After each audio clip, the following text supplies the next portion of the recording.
Now we continue. This is the second night talk on the Samyutta Nikaya, topically grouped discourses, where the first Samyutta, Devata, Samyutta, and yesterday we finished 1.19, so today we start with 1.20, the 20th Sutta in the first Samyutta, Samidhi Sutta. Thus have I heard, on one occasion the Blessed One was dwelling at Rajagaha in the hot springs park. Then the Venerable Samidhi, having risen at the first flush of dawn, went to the hot springs to bathe. Having bathed in the hot springs and come back out, he stood in one robe, drying his limbs. Then, when the night had advanced, a certain Devata of stunning beauty, illuminating the entire hot springs, approached the Venerable Samidhi. I stop here for a while. This one, when the night had advanced, normally it would mean like the middle watch. The night in the suttas is divided into 3 watch. The first watch is 6 p.m. to 10 p.m. The second watch is 10 p.m. to 2 a.m. And the third watch is 2 a.m. to 6 a.m. When the night had advanced, would probably be after the first watch. First watch in Chinese is called Chu Fen Ye. Having approached, she stood in the air and addressed the Venerable Samidhi in verse. You notice here, this one is a Devi. And she said, without having enjoyed, you seek alms, monk. You don't seek alms after you have enjoyed. First enjoy, monk, then seek alms. Don't let the time pass you by. And Venerable Samidhi said, I do not know what the time might be. The time is hidden and cannot be seen. Hence, without enjoying, I seek alms. Don't let the time pass me by. I stop here for a moment to explain a bit. This Devi said, first enjoy, then seek alms. Don't let the time pass you by. What she means is the time of youth. Now you are young, you should enjoy. Enjoy sensual pleasures. And then he said, I don't know what the time might be. Now his time is different. When the Venerable Samidhi says, I don't know what the time might be, he means the time of death. Any time I might pass away. The time is hidden and cannot be seen. Hence, without enjoying, I seek alms. Don't let the time pass me by. It was the time for cultivation. Don't let the time for practice of the Dhamma pass me by before death comes. This interpretation of time is different from the Devi. Then that Devata alighted on the earth and said to the Venerable Samidhi, you have gone forth while young, monk, a lad with black hair, endowed with the blessing of youth, in the prime of life, without having dallied with sensual pleasures. Enjoy human sensual pleasures, monk. Do not abandon what is directly visible in order to pursue what takes time. And Venerable Samidhi said, I have not abandoned what is directly visible, friend, in order to pursue what takes time. I have abandoned what takes time in order to pursue what is directly visible. For the Blessed One, friend, has stated that sensual pleasures are time-consuming, full of suffering, full of despair, and the danger in them is still greater, while this Dhamma is directly visible, immediate, inviting one to come and see, applicable to be personally experienced by the wise. I stop here again to explain. You see here, because this monk is young and probably very handsome, so the Devi has come to tempt him. Just like sometimes some young monks, when they stay alone, sometimes women also come to tempt them. And the reverse is also true. Sometimes nuns, during the Buddha's time, initially nuns, some of them stayed alone. And sometimes they also were tempted by some men and sometimes raped by men also. So here the Devi said, you are young, enjoy sensual pleasures. Do not abandon what is directly visible to pursue what takes time. Probably what she means is what is directly visible is human sensual pleasures. Is visible for you to enjoy now. You want to pursue what takes time. That means you want to wait until you go to heaven and enjoy heavenly sensual pleasures. It's not necessary. He was trying to say. And the monk says that he has not abandoned what is directly visible, because he says that sensual pleasures are time consuming. Because sensual pleasures, if you enjoy sensual pleasures, there is no end to it. So we will be in the round of rebirths, and samsara is never ending. That takes a lot of time. So that's what he means, that sensual pleasures are time consuming. But the Dhamma is directly visible, immediate, inviting one to come and see, to be personally experienced by the wise. This one is when we chant, the Itipiso chant, we say Swakato Bhagavata Dhammo Sanditiko Akaliko Ehipasiko Opanayiko Pachatang Veditabbo Vinyu Iti. This is the meaning, directly visible here and now, immediate. This is the results of cultivation of the holy path, practicing Sila, Samadhi and Panya. The results are immediately visible, and the Dhamma invites you to come and see, to be experienced personally by the wise. And then the Devi said, but how is it, monk, that the Blessed One has stated that sensual pleasures are time-consuming, full of suffering, full of despair, and the danger in them is still greater? How is it that this Dhamma is directly visible, immediate, inviting one to come and see, applicable to be personally experienced by the wise? And Venerable Samidhi said, I am newly ordained, friend, not long gone forth, just recently come to this Dhamma Vinaya. I cannot explain it in detail, but that Blessed One, Arahant, Sambuddha, is dwelling at Rajagaha in the hot springs park. Approach that Blessed One and ask him about this matter. As he explains it to you, so should you remember it.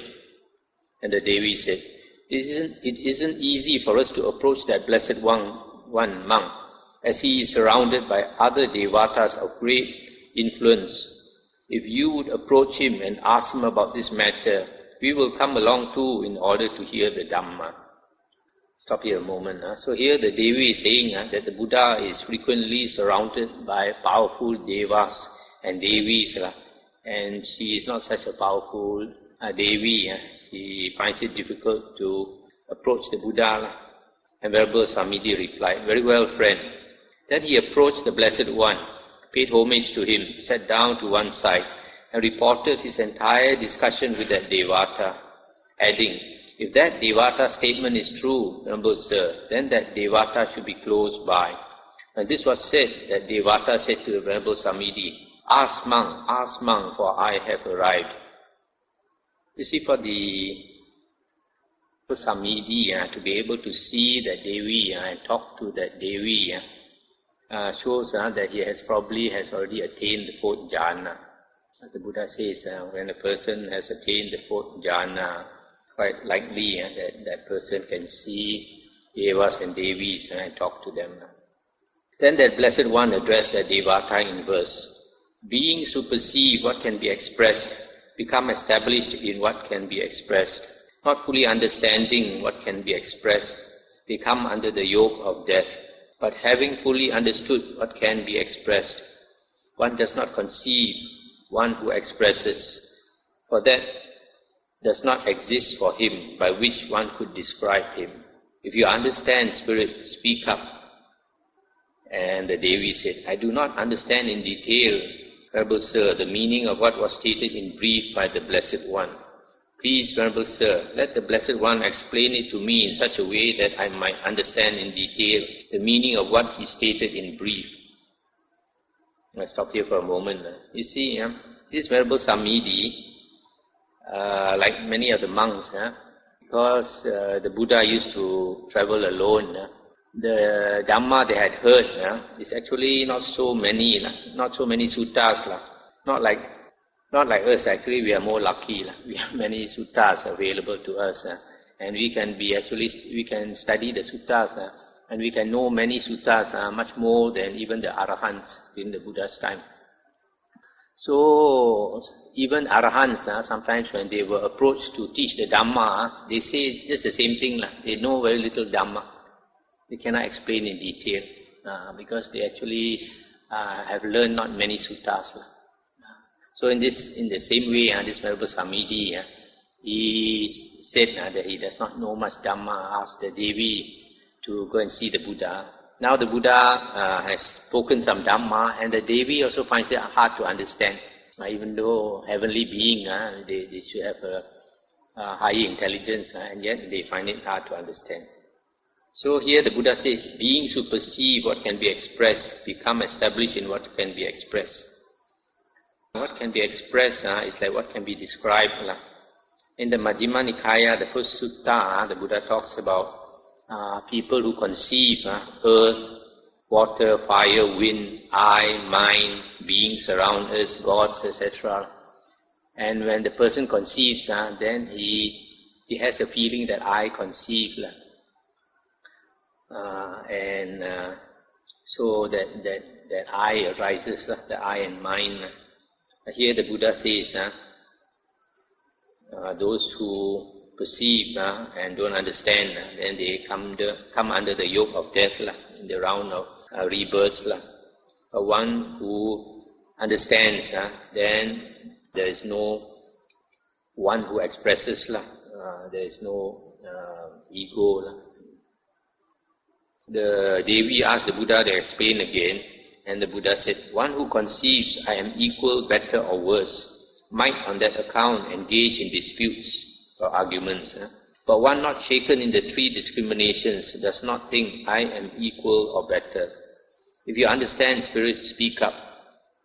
And the Devi said, in this case too, Venerable Sir, I do not understand in detail what has been expressed in brief by the Buddha, by the Blessed One.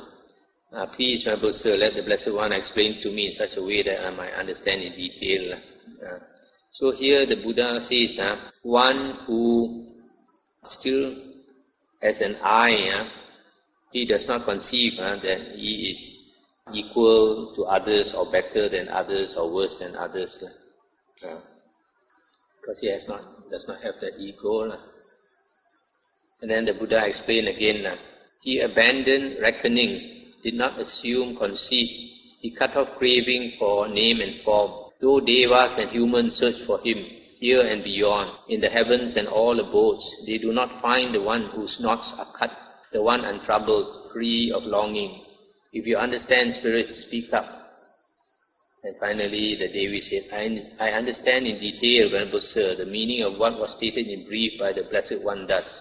One should do no evil in all the world, not by speech, mind or body. Having abandoned sense pleasures, mindful and clearly comprehending, one should not pursue a cause that is painful and harmful. That's the end of the sutta. Here the Buddha says, he has abandoned reckoning. Reckoning means consideration or regard. You can say he has abandoned, does not assume conceit, does not have an I. You can say he has abandoned views also, reckoning views about this and that. Does not have conceit. He has cut off craving for name and form. Nama Rupa here is phenomenal, object of consciousness, because in the suttas, Nama Rupa always arises together with Vijnana. Vijnana is consciousness. So Nama Rupa is the object of Vijnana, object of consciousness. So Nama Rupa, name and form, or mentality, materiality, is phenomenal, what we are conscious of. In other words, the world around us. So he has cut off craving for it. So he has cut off craving for the things in the world. Then he is not born again. That's why devas and humans search for him. They cannot find him when he has passed away. So that's the end of the sutta. Now we go to 1.21. At Savatthi, standing to one side, that Devata recited this verse in the presence of the Blessed One. as if smitten by a sword, as if his head were on fire, a monk should wander mindfully to abandon sensual lust. And the Blessed One replied, as if smitten by a sword, as if his head were on fire, a monk should wander mindfully to abandon identity view. So here Devata is saying that a monk should be earnest, as though he is struck by a sword, or his head were on fire, or it's like his turban is on fire. So a monk should abandon sensual desire, sensual lust. But the Buddha says a monk should abandon identity view. This identity view is Sakaya Ditti. It's one of the three factors that you have to eliminate to attain Sotapanna. So the meaning of identity view is that you identify yourself with the five aggregates. You take the five aggregates to be I or mine, or I am in the five aggregates, or the five aggregates are inside me. So when you identify yourself with the five aggregates, you are still a Putujana. Sotapanna, he has abandoned, he has eliminated Sakaya Ditti, identity view. So even though he still has a self, but he knows the body and the mind, this body is not the self. He can see this body is impermanent and beyond his control.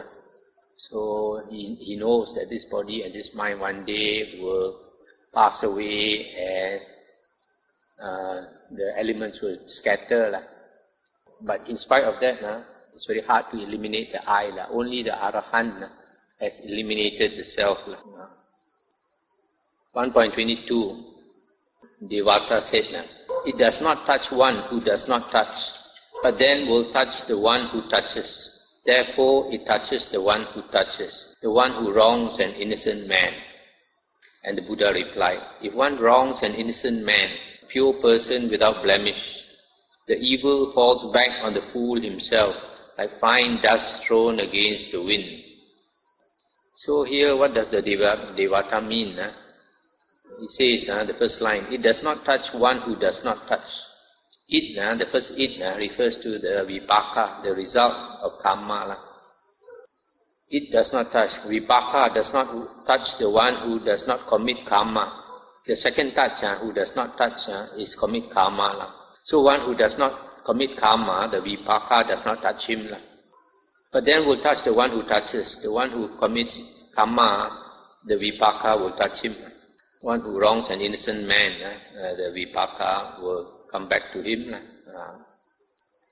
1.23, the Devata said, a tangle inside, a tangle outside. This generation is entangled in a tangle. I ask you this, O Gautama, who can disentangle this tangle? Here I explain a bit. This tangle or knot, the tangle inside, the mass of craving within us. The tangle outside is the mass of craving for external sense objects. We have a mass of craving within us and outside. Then he asked, who can disentangle this tangle? And the Buddha replied, a man established on virtue, wise, developing the mind and wisdom, a monk ardent and discreet, he can disentangle this tangle. Those for whom lust and hatred, along with ignorance, has been expunged, got rid of, the Arahants with asavas destroyed. For them the tangle is disentangled. Their name and form ceases, stops without remainder, and also impingement and perception of form. This tangle is cut. That's the end of the sutta. So here the Buddha is saying, the Arahants with taints destroyed, or with asavas destroyed. The Arahant is called a kinasava, one who has destroyed the asavas. And the asavas can be translated as uncontrolled mental outflows. And basically, this uncontrolled mental outflows is the flow of consciousness. Because when the sixth consciousness flows, then the world arises. So, Arahant is one who has destroyed the uncontrolled mental outflows, and the tendency of consciousness to flow is destroyed in him. So when he passes away, consciousness does not continue to flow. Consciousness stops altogether. Again the Buddha says, where name and form ceases, nama-rupa ceases. And also, when nama-rupa ceases, consciousness also ceases, vijnana, because as I mentioned just now, consciousness and nama-rupa and vijnana, they are always together, they are always in a pair. When consciousness arises, nama-rupa, the object also arises. When consciousness ceases, nama-rupa also ceases. So when name and form ceases, it means consciousness ceases.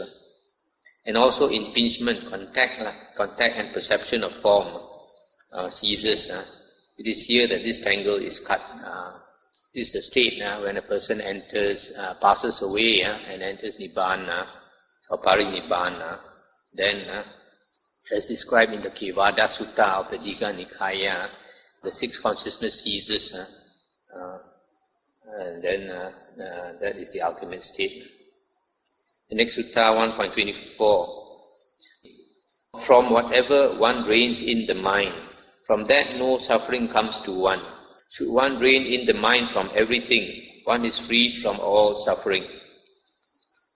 So here the Devata is saying that we should control or discipline the mind. If we control the mind from everything, then one is free from suffering. But the Buddha said, one need not reign in the mind from everything. When the mind has come under control, from whatever it is that evil comes, from this one should reign in the mind. So the Buddha says that initially we have to reign in the mind until it comes under control.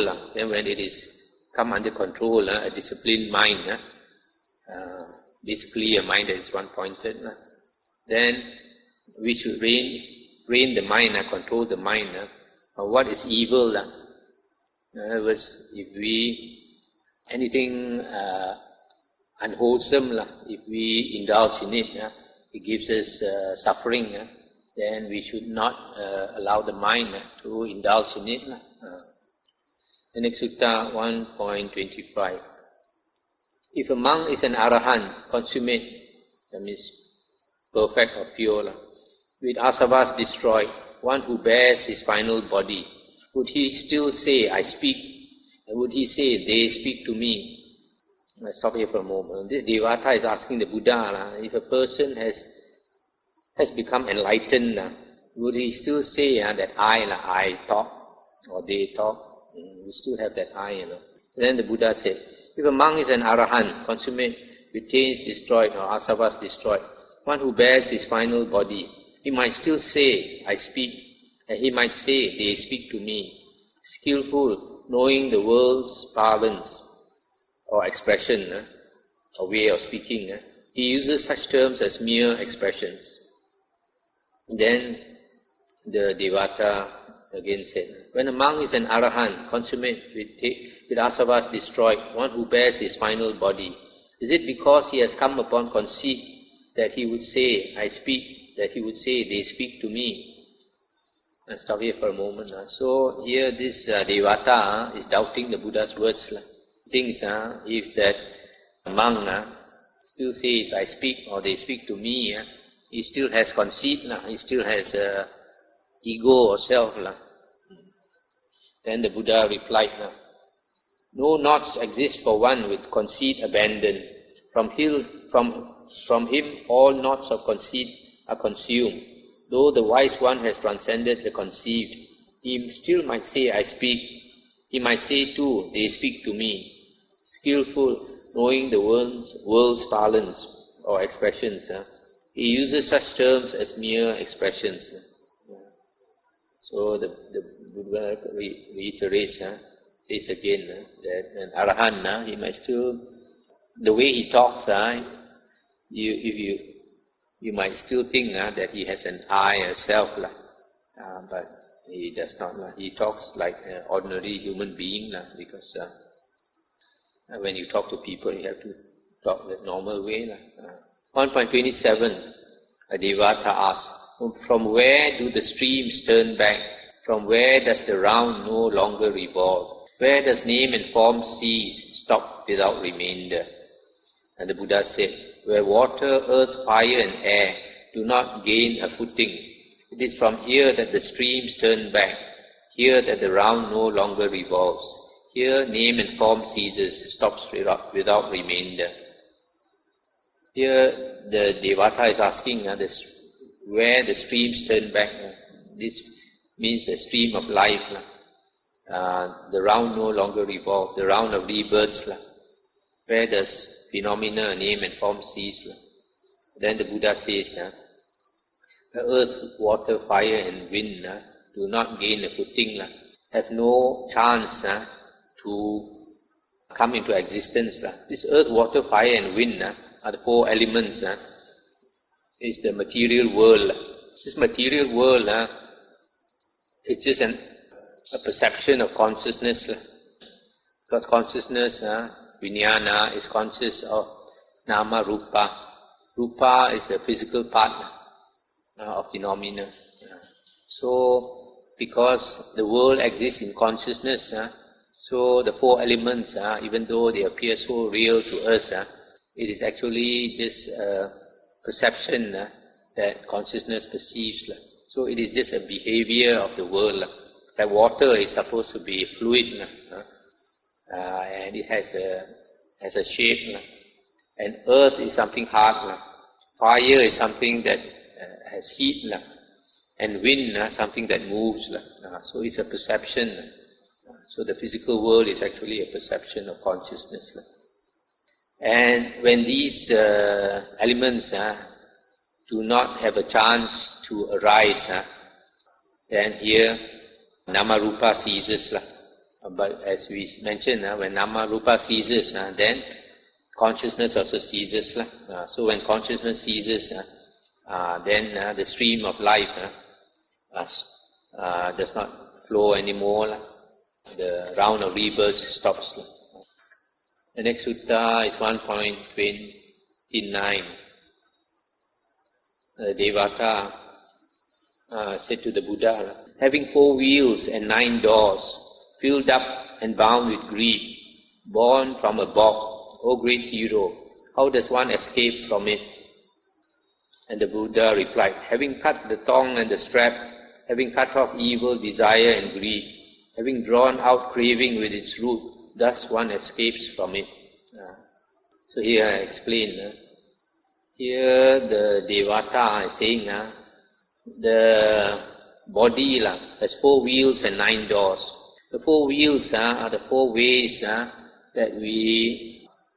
our deportment, that means walking, standing, sitting, lying down.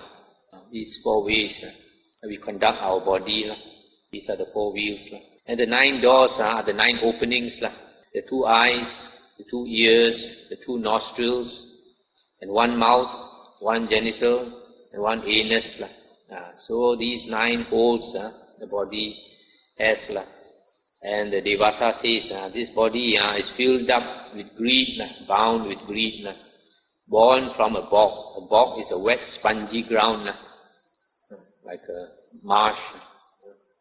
Then he says, how does one escape from it? How does one escape from this body?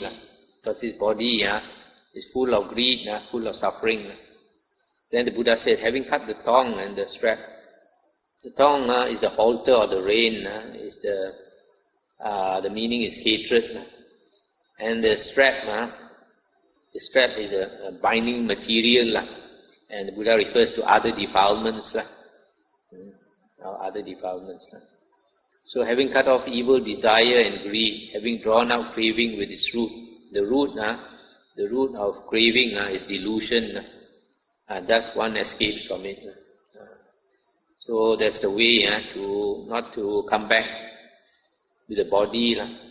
We have to cut the hatred and the other defilements, greed, and then drawn out the root of delusion. Then we don't come back into the body again. 1.30. The Devata said, having approached you, we ask a question of the slender hero with antelope calves, greedless, subsisting on little food, wandering alone like a lion or naga, without concern for sensual pleasures. How is one released from suffering? And the Buddha replied, 5 causes of sensual pleasure in the world, with mind declared to be the 6th. Having expunged desire here, one is thus released from suffering. It's the end of the sutta. So here the Devata, he described the Buddha as a hero with antelope calves. Antelope calves means the leg, the calf is very thin. You see the deer, they have very thin calves, subsisting on little food, wandering alone like a lion or naga. Naga here refers to a big elephant or a big serpent. So he's asking the Buddha, he considers the Buddha a great hero. How do you say great hero? Ying Xiong in Chinese. Then he asks the Buddha, how is one released from suffering?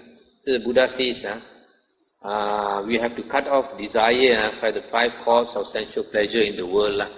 That means sights, sounds, smells, taste and touch. All these that give us pleasure in the world, we have to cut off desire for it. And also the mind.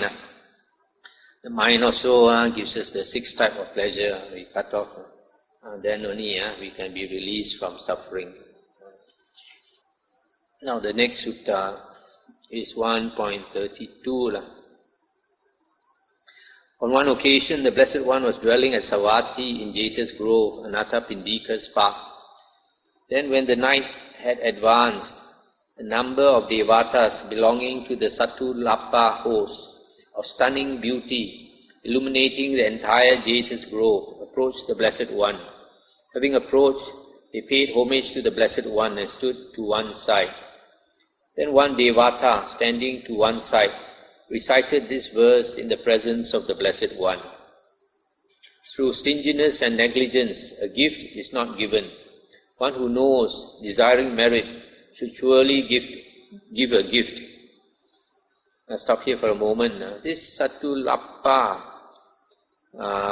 group of Devatas, according to the commentary, this word Satulapa Kayika means belonging to the extolling of the good group. These Devatas, they like to praise the doing of good deeds. So the first one said, through stinginess and negligence, a gift is not given. One who knows, desiring merit, should surely give a gift. So he's saying, we should do dana, offerings, charity. Then another Devata recited these verses in the presence of the Blessed One. That which the miser fears when he does not give is the very danger that comes to the non-giver. The thirst and hunger that the miser fears afflict that fool in this world and the next. Therefore, having removed stinginess, the conqueror of the stain should give a gift. Deeds of merit are the support for living beings when they arise in the other world. I'll stop here for a moment. Here this second Devata is saying, that which the miser fears when he does not give is the hunger and thirst. He thinks if he gives, then he will be hungry and will be thirsty, he does not have. But the Devata says, this is the very danger that comes back to him. Just because he does not give, in the next rebirth, he will experience hunger and thirst. Therefore, he should do dana, the conqueror of the stain. The stain is the stain of stinginess. Then he says, deeds of merit are the support for living beings when they arise in the other world. When we are reborn, our karma is the one that supports us. In fact, every day of our life, karma is supporting us. If we don't have sufficient karma right now, we will pass away and go down to the woeful pains of rebirth. It's just because our karma is still supporting us, that's why we continue to exist as human beings or as heavenly beings. Then another Devata recited these verses in the presence of the Blessed One. They do not die among the dead, who like fellow travelers on the road, provide though they have but a little. This is an ancient principle. Some provide from the little they have. Others who are affluent don't like to give. An offering given from what little one has is worth 1,000 times its value. So here the Devata is saying that some people, they have very little but they still give. Whereas others who are affluent or rich, they are stingy. But when a person has little and he gives, that is worth 1,000 times the value. What he's saying, the merit when you give, when you have little, is great. Whereas a person who is very rich, say a multi-millionaire, if he gives 1,000 ringgit, is nothing to him. We Cantonese call sap soi. But for a person who is poor, maybe to take out $5 or so is difficult. If he can do that, then the merit will be greater. Then another Devata recited these verses in the presence of the Blessed One. The bad do not emulate the good, who give what is hard to give, and do deeds hard to do. The Dhamma of the good is hard to follow. Therefore, their destination after death differs for the good and the bad. The bad go to hell, the good are bound for heaven. So here he's saying, the bad do not emulate the good, the bad do not copy the good. The good people do what is hard to do. So they go to different destinations of rebirth, the good and the bad person. Then another Devata said to the Blessed One, which one, Blessed One, has spoken well? And the Buddha said, you have all spoken well in a way, but listen to me too. If one practices the Dhamma, though getting on by gleaning, if while one supports one's wife, one gives from the little one has, then 100,000 offerings of those who sacrifice 1,000 are not worth even a fraction of the gift of one like him. So here the Buddha says, if one practices the Dhamma and then every day has to beg for his food, gleaning is to collect food in small quantities. Sometimes like in India, people are poor, so when you go and beg for your food, you get very small amounts. This was meant by gleaning. And if while doing that, you still support your wife, and then you do charity, then your charity is much more meritorious than a person who gives 1,000, for example, $1,000, 100,000 times. This one, what does he mean by one who supports his wife and begs for his food and practices the Dhamma? Refers to the Brahmins. The Brahmins, the Brahmin caste, long time ago, they practice the spiritual path. And even though they have a wife, they practice meditation and they support the wife. If a person practices the spiritual path and does dana, even though he has little, then the merit is great. Then another Devata addressed the Blessed One in verse. Why does their sacrifice, vast and grand, not share the value of the righteous one's gift? Why are 100,000 offerings of those who sacrifice 1,000 not worth even a fraction of the gift of one like him?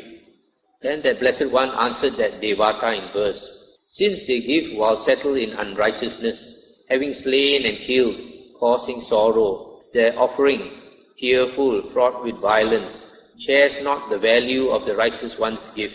That is why 100,000 offerings of those who sacrifice 1,000 are not worth even a fraction of the gift of one like him. So here the Buddha says, person is unrighteous, that means he kills and breaks the precepts, and then causes others to suffer, cry. Then even though he does a lot of charity, his merit is very little. Whereas the person who practices the spiritual path is a pure, virtuous person, then his merit, his charity does not harm others, his livelihood, his way of life does not harm others. Then whatever good deed he does, it is much more meritorious. In some other suttas, the Buddha says, when somebody makes an offering, does charity, the merit of that offering depends on the person he gives to and also on the giver. So it is not always the merit depending on the recipient. If you give to a virtuous person who receives your gift, for example, you give to a virtuous monk, the merit is very great. But if you yourself, the giver, is virtuous, then it is much more meritorious.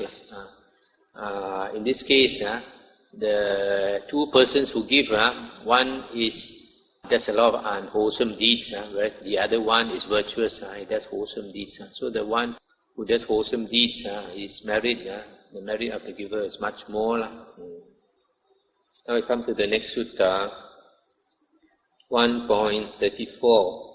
On one occasion, the Blessed One was dwelling at Savatthi in Jeta's Grove, Anathapindika's park.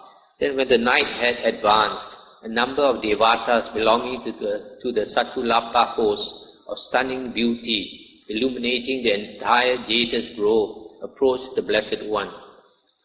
Having approached, they paid homage to the Blessed One and stood to one side.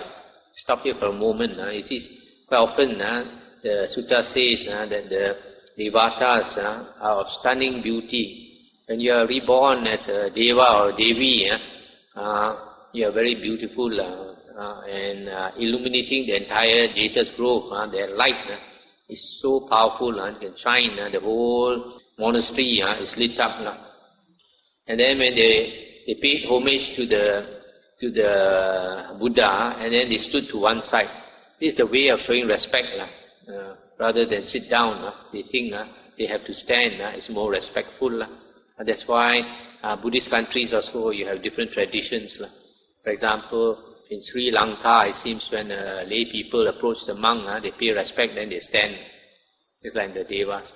Whereas in Thailand, standing is disrespectful. After paying respect to a monk, they have to sit lower than the monk. So different country, different custom. Then one Devata, standing to one side, recited this verse in the presence of the Blessed One. There are among humans no permanent sensual pleasures. Here there are just desirable things. When a person is bound to these, heedless in their midst, from death's realm he does not reach the state of no more coming back. One moment, I just explain a bit. Here is saying human sensual pleasures are not permanent. And if a human is bound to these sensual pleasures, then he does not get out of death's realm, samsara, the cycle of births and deaths. And another Devata said, misery is born of desire, suffering is born of desire. By the removal of desire, misery is removed. By the removal of misery, suffering is removed. Then the Buddha said, they are not sense pleasures, the world's pretty things. Man's sensuality is the intention of lust. The pretty things remain as they are in the world, but the wise remove the desire for them. One should discard anger, cast off conceit, transcend all the fetters. No sufferings torment one who has nothing, who does not adhere to name and form. He abandoned reckoning, did not assume conceit. He cut off craving here for name and form. Though Devas and humans search for him, here and beyond, in the heavens and all abodes, they do not find the one whose knots are cut, the one untroubled, free of longing. If Devas and humans have not seen the one thus... one moment, stop here. So here the Buddha is saying, the world's pretty things are not sense pleasures. Man's sensuality is the intention of lust. The pretty things remain as they are in the world, but the wise remove the desire for them. So here the Buddha is saying that pretty things in the world, desirable things in the world, are not sense pleasures. It is our mind. It is our mind because of lust. Then when we indulge, we perceive sensual pleasures. So the thing is not that we have to get rid of the attractive things in the world. What we have to get rid of is the desire inside us. the unwholesome desire inside us.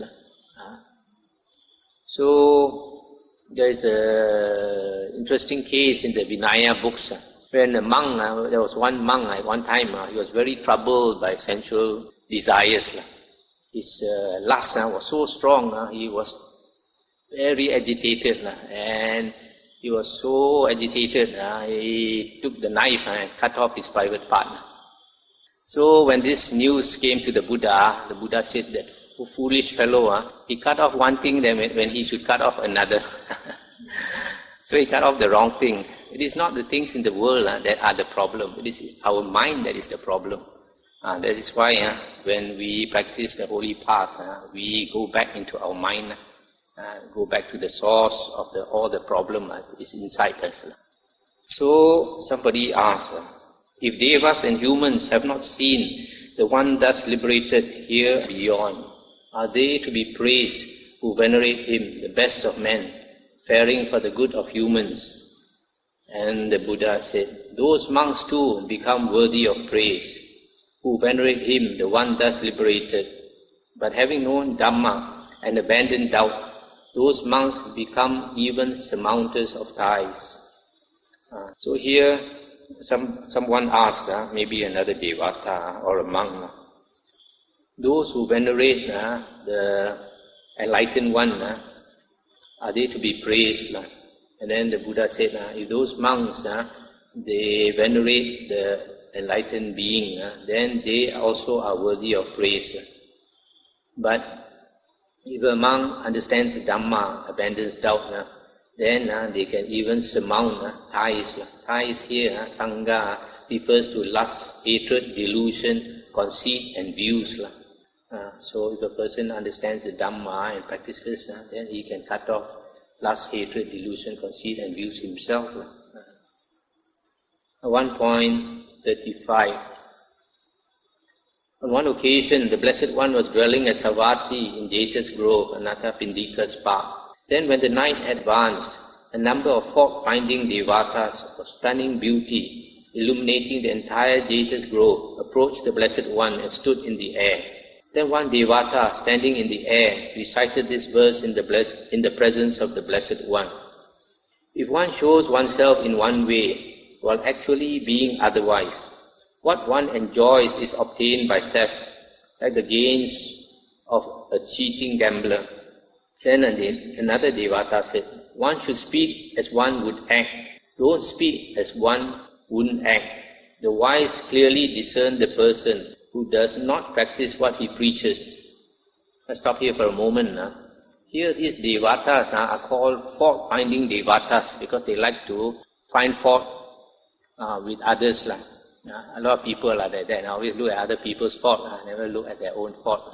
So here they are hinting that the Buddha, because they are talking to the Buddha, they are hinting that the Buddha, he says one thing and behaves in another way.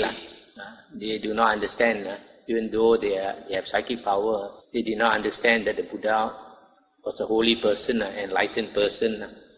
So they say if a person behaves in one way and show off himself in another way, what he enjoys is obtained by theft.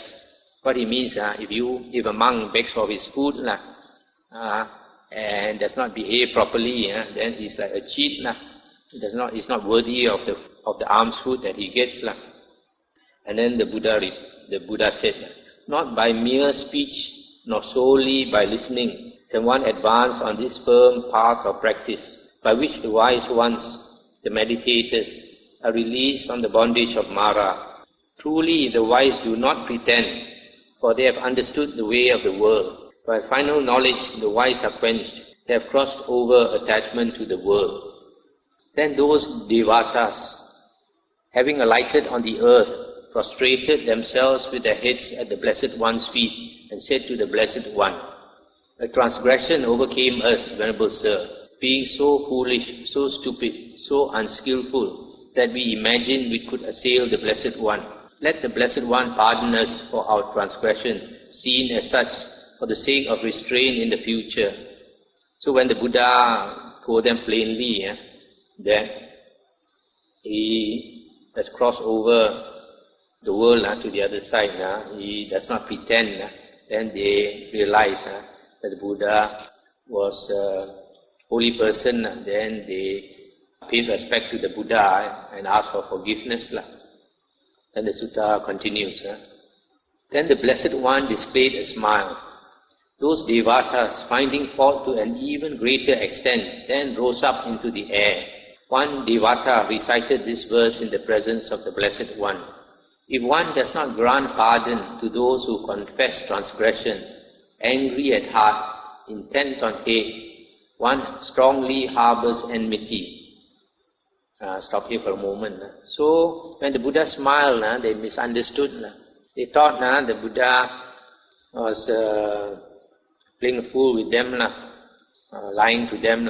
So, they got even more angry. They flew up into the air, and one of them said these verses, that if a person confesses and the other person does not pardon him, then he has a lot of hate, or anger. And the Buddha said, if there was no transgression, if here there was no going astray, and if enmities were appeased, then one would be faultless here. And then the Devata said, for whom are there no transgressions? For whom is there no going astray? Who has not fallen into confusion? And who is the wise one, ever mindful? Stop here for a moment. So the Buddha here is saying, if there is no wrongdoing, and there is no hatred, then there is no fault here. And then this Devata said, who does not do anything wrong? And where can you find the wise one, ever mindful one? And the Buddha said, the Tathagata, the enlightened one, full of compassion for all beings, for him there are no transgressions. For him there is no going astray. He has not fallen into confusion. He is the wise one, ever mindful. If one does not grant pardon to those who confess transgression, angry at heart, intent on hate, one strongly harbors enmity. In that enmity I do not delight, thus I pardon your transgression. So the Buddha is telling them that he is the enlightened one, and he is full of compassion, and does not do anything wrong, and that if somebody confesses, then we should pardon that person, and so there is no hatred, no anger. So the Buddha directly told them that he pardons their wrongdoing. Then they were satisfied. Now we continue, Sutta 1.36. By the way, I forgot to mention, last night when I talked on the suttas, I did not skip any sutta. So I went through 19 suttas, but then I realized if I were to read every sutta, 3 months, it definitely cannot finish. 1 year also may not finish. So I think I have to be selective. Those that are not so interesting, I won't read. Or it's like a repetition, I won't read. So I will only read the more interesting suttas. Even that also is many, a lot of 2,000. How many we can read within 3 months, I don't know. But I think we have to try to finish within 3 months, because after the Vasa, I don't think there will be time and there will be people. So 1.36. On one occasion, the Blessed One was dwelling at Savatthi in Jeta's Grove, Anatta Pindika's park. Then when the night had advanced, a number of Devatas belonging to the Satulapa host of stunning beauty, illuminating the entire Jeta's Grove, approached the Blessed One. Having approached, they paid homage to the Blessed One and stood to one side. Then one Devata, standing to one side, recited this verse in the presence of the Blessed One. Faith is a person's partner. If lack of faith does not persist, fame and renown thereby come to him, and he goes to heaven on leaving the body. Then another Devata recited these verses in the presence of the Blessed One. One should discard anger, cast off conceit, transcend all the fetters. No ties torment one who has nothing, who does not adhere to name and form. You see these different devas, they say different things, and quite often you see sometimes they praise certain qualities, and it's quite likely they cultivated those qualities, and so they were born in heaven. And because of that, they were so happy that they cultivated those particular qualities, so they praise, encourage people to do the same thing. For example, the first one, he says faith is very important. So probably he had a lot of faith in the Buddha, Dhamma and Sangha, and so he was reborn in heaven. Another one says they should cut off anger. There are some they praise doing charity. Because of doing charity, they were born in heaven. Then the third one said, foolish people devoid of wisdom devote themselves to negligence, but the wise man guards diligence as his foremost treasure. Do not yield to negligence. Don't be intimate with sensual delight, for the diligent ones meditating attain supreme happiness. So here, the third Deva's sayings are quite interesting. Foolish people devoid of wisdom devote themselves to negligence, but the wise man guards diligence as his foremost treasure. Diligence or energetic effort is very important. The Buddha says that we should always examine ourselves and strive to improve ourselves. If you are negligent, you are careless, and you don't improve yourself, you are wasting this human life. And if you waste your human life, at the end of life, you will regret terribly. A lot of people, sometimes we chase after worldly, material things in this world. And there is no need actually to be so ambitious, to have so much money and all that. The middle path is the best. If you are middle class of society, actually you should be the happiest persons in the world. There are some people, they have too much money and all kinds of dangers come, kidnapping, robbery, etc. If a person is wise, then he is diligent to cultivate the spiritual path. Not necessarily to become a monk, even a lay person can practice the spiritual path as much as he or she can.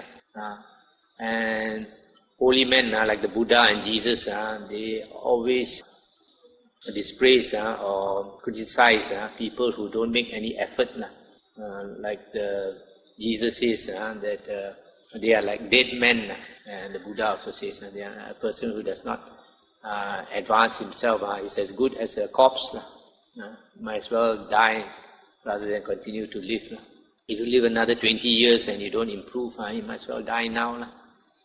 So instead of wasting all whatever blessings you have, the longer we live as human beings, the more of our blessings are used up. Because human being is one of the two happy destinations of rebirth, whereas the three woeful destinations of rebirth await those who are careless. The Buddha already warned that most people after death will be reborn as ghosts, animals, and in the hell realm. And if they go to those rebirths, it's because they deserve it. They never make any effort. What is hard to do, if it's worthwhile, then the Buddha says we should grit our teeth. Even when our tears come down our eyes or so, we should grit our teeth and bear and do it. Because it is worthwhile. For example, the Buddha says, even if you have very little of food and there's famine all around, most people will be stingy at that time. Their neighbor need food, they want to keep it for themselves. But the Buddha says, if you know the result of giving, then even in those circumstances of famine, if you know that if you did that good deed, it will benefit you for so many lifetimes, and you won't go hungry. Then it's difficult to do, also you do. But because you don't see the result of that good deed, then most people are selfish. So in the same way, a lot of us, because of not making an effort, you see many people, their minds are not peaceful, their minds are not happy, they are always troubled. As a person who does puts effort, then you will always be happy. Just like a student puts a lot of effort to study, and then he gets all straight A's in his results, all the subjects he gets straight A's, then he is very happy. And he deserves to be happy because he put in the effort. Whereas another student does not make any effort, and then when he fails, and then he has to do the lowest paid work, the hardest, the laborer's job. Then when he suffers, it's because he deserves it. In this world, we get exactly what we deserve. What we work for, we get. What we don't work for, we have to suffer for it. I think I'll stop here tonight. Any questions? I told you, no? Coming to challenge the Buddha rather than asking for why. Yeah. See? Yeah. You see, whenever we have power, influence, power and influence, then our ego becomes bigger. So even human beings also the same. When a person is poor, that person acts very humble. One day when the person becomes very rich, then his ego goes up many times. So in the same way, there are some devas, when they were human beings, probably they were virtuous, they had a lot of good deeds and all that. But after they become devas or devis, then because they are so powerful, and the ego makes them change. Let me tell you, no? Because many of the devas, they have hatred, they have a lot of unwholesome qualities, because many of them are putujana, they are not Arya. If they are Arya, it's different.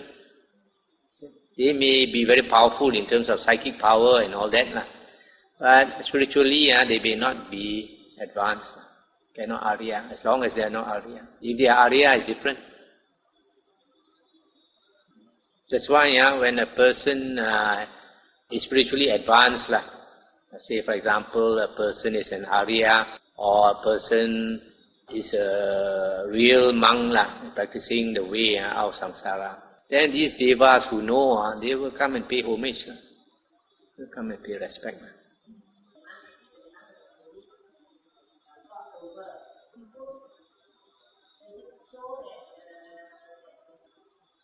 Yeah, I guess they can only read what the monk is thinking, but the actual depth of the mind, I think they cannot read. Oh yes. Yeah.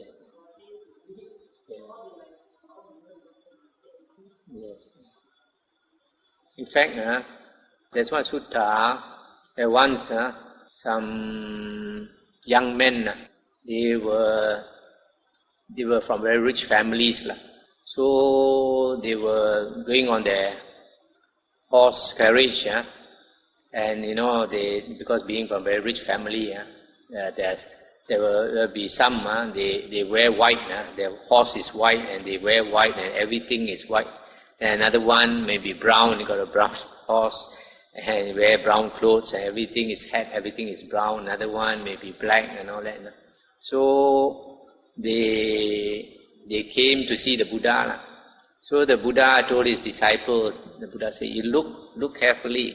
If any of you has not seen the devas of the 33, you look at them, they look exactly like the devas of the 33.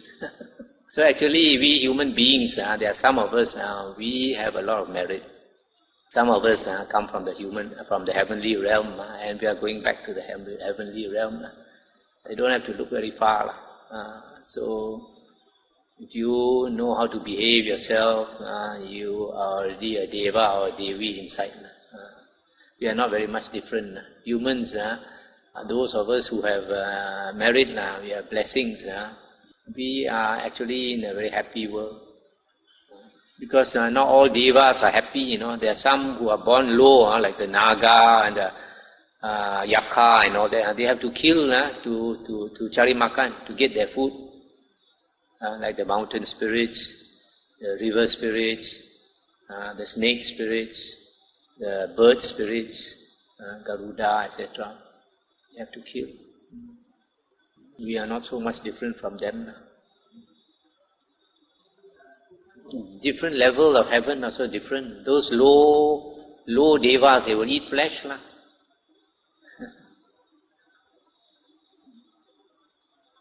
That's why sometimes some people, they are careless, they wander into the forest and the jungle alone. After that they are lost.